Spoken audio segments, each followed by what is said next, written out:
اب آ جائے جی 2024 کے اندر پاکستان میں مرکز نگاہ کون رہا؟ یہ ہے جی سب سے بڑا سوال۔ تو تمام نگاہوں کا مرکز 2024 میں عمران خان صاحب رہے۔ کوئی اور اتنا مقبول پاکستان میں نہیں ہو سکا جتنے مقبول عمران خان صاحب ہوئے 2024 میں۔ 2025 میں شاید یہ مقبولیت اس سے بھی اوپر جائے گی، لیکن جن کی حکومت بنائی گئی ان کی حالت یہ ہے، اور کیا ہے ذرا یہ دیکھ لیں آپ۔ یہ میں آپ کو صرف سوشل میڈیا کا انالیسس دے رہا ہوں۔ اشر باجوہ صاحب نے یہ کیا ہے، بڑا کمال کام کرتے ہیں۔ انہوں نے تمام چینلز کی ویورشپ اکٹھی کی، جتنے مین سٹریم میڈیا ہے ان کے بھی سارے ویوز اکٹھے کیے، اور وہ سب کو لگانے کے بعد یعنی 8,26,000 سے زائد ویڈیوز اپلوڈ کی گئی ہیں۔ 8,26,000 سے زائد۔ اتنے زیادہ ڈیٹا کا انالیسس کرنا اور اکٹھا کرنا یہ بہت مشکل کام ہے، لیکن کیونکہ وہ ایکسپرٹ ہیں، وہ اس کے سافٹ ویئرز کو جانتے ہیں، تو انہوں نے یہ سارا ڈیٹا اکٹھا کیا اور اس ڈیٹا کی بنیاد کے اوپر ایک انالیسس ہمارے سامنے رکھ دیا ہے جو فیکٹ بیس ہے، جو فیکچول ہے، اور اس کا یہ پورا ایک چارٹ بھی موجود ہے۔ انہوں نے بتایا پولیٹیکل فگرز کی اگر آپ بات کریں نا، تو پولیٹیکل لیڈرز کے درمیان جتنے بھی ویوز تھے ان کا 63% اکیلے عمران خان صاحب نے لیا۔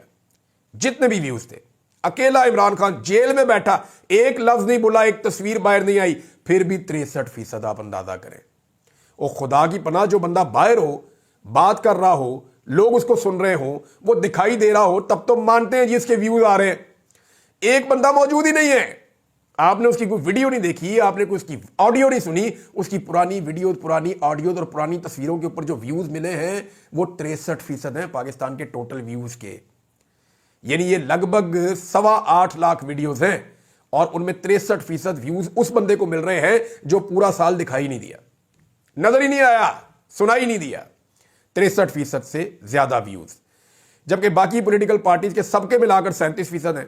نواز شریف 13، 3 دفعہ کا وزیر اعظم، مریم نواز 11، زبردستی کی وزیر اعلیٰ پنجاب، شہباز شریف 5، بلاول اور مولانا فضل الرحمان 3 اور زرداری 2%۔ یہ اوقات ہے باقی پولیٹیکل لیڈرز کی عمران خان کے سامنے۔